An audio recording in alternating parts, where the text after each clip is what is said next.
teaser.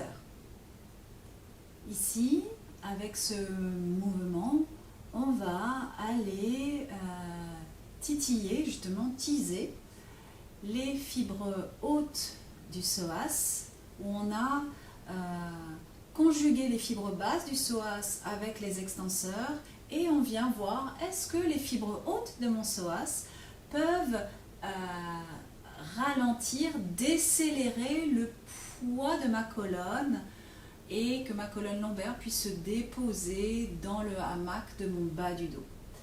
Les jambes vont s'allonger devant et on va mettre les mains de chaque côté de nos grands trochantères, du haut de nos fémurs. On va pousser le sol en avant. Voilà. Pousse le sol en avant pour trouver cette histoire de backline jusqu'à un moment donné où les jambes vont se suspendre. C'est juste, j'ai tellement repoussé que voilà. Et je suis sur mon sacrum. Je suis vraiment posée sur mon sacrum. Les deux bras vont se porter ici. Et là, je vais aller inspirer. Inspirer, expirer pour aller déposer ma L5 loin de mon sacrum. Il n'y a pas de rétroversion. Le pubis reste au-dessus du nombril. J'inspire, je passe par derrière. Mes bras suspendent ma colonne. Je vais déposer L4. Et ça remonte. C'est un U.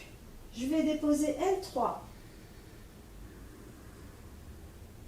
L2. L1.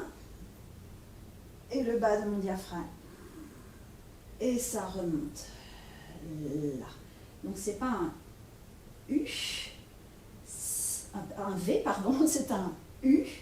Et la clé, c'est vraiment de punaiser le coccyx et le pubis l'un au-dessus de l'autre, là, et de laisser finalement le poids de ces jambes qui est suspendu au bout des fibres basses de mon psoas et déposé dans les étagères de mes ischio-jambiers, d'avoir un bassin posé à terre, un sacrum à plat, et de se dire, est-ce que là, dans cette configuration, je peux laisser chacune de mes vertèbres lombaires s'éloigner du sacrum, se déposer dans le hamac du coup de mes bras, des lignes antérieures superficielles de mes bras, c'est-à-dire depuis mes paumes de main, l'intérieur de mes bras, mon grand pectoral, qui se transforme en grand dorsal jusqu'au fascia thoracolombaire et jusqu'à mon sacrum.